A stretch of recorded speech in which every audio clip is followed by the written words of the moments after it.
Hi, in this video, we will see break statement in Java.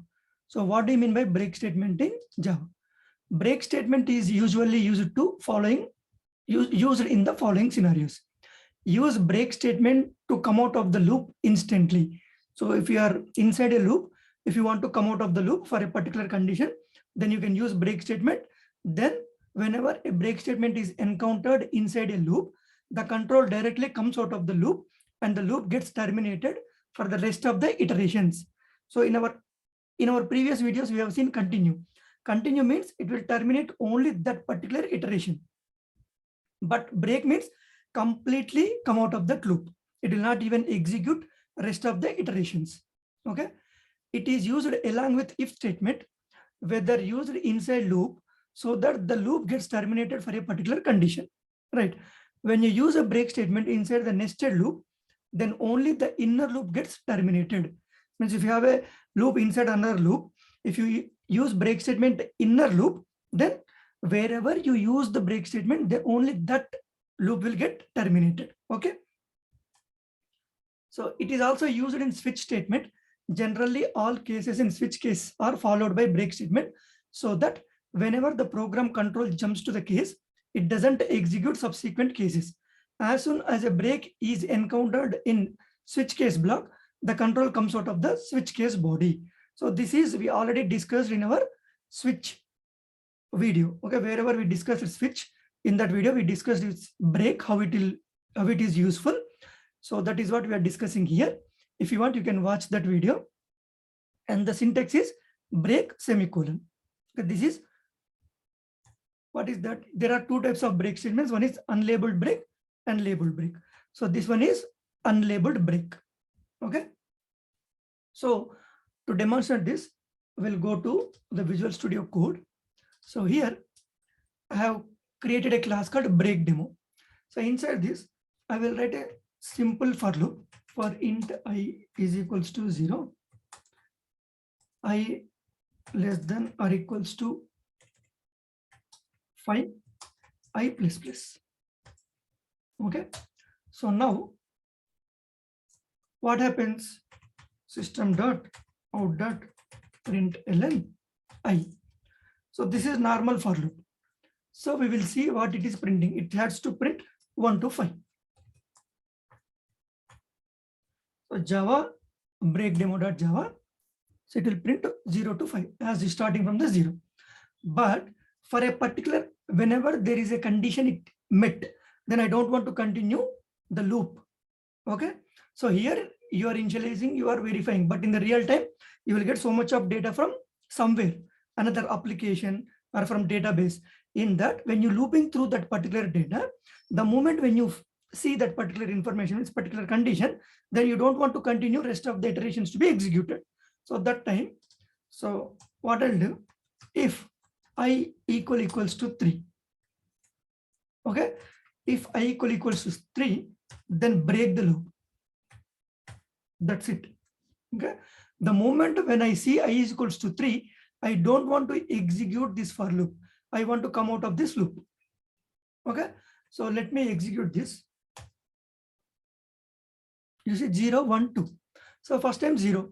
0 equals to 3. No. So it will not go inside this if loop and it will not break. So it will print that system.out.println I equals to 0. Then I plus plus 0 plus plus 1.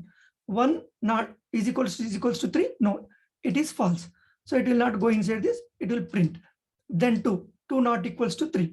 So it will print. The moment 2 plus plus it will become 3. 3 equals to 3.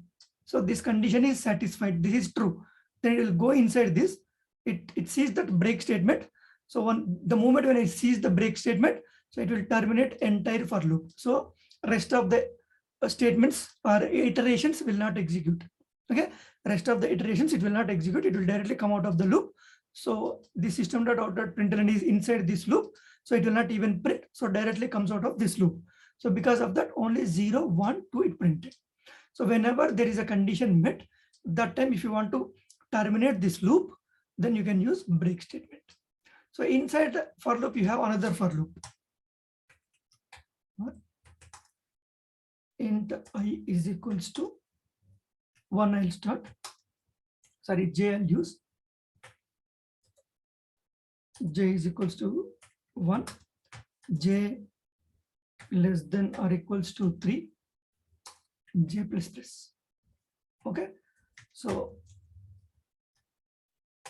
inside this I'll move this.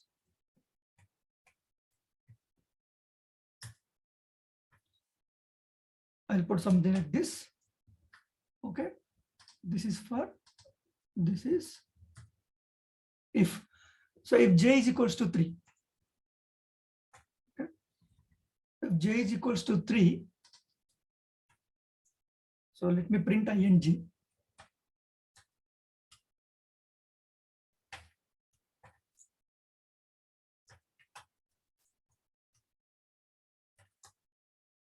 Okay, so I'll print I comma j. The moment j is equals to, I'll put only 2. Okay, the moment j is equals to 2, it will break. Then how it will be? What happened? So j is out of this loop, means it should be inside this loop. That is local variable, right? So you cannot access outside that block that we already discussed. You see 0, 1, 2, 3, 4, 5, but j loop, how many times it executed? Whenever the j equals to 2, it will break that. Okay, so because of that, it will not execute. So I equals to 0. Okay, I equals to 0.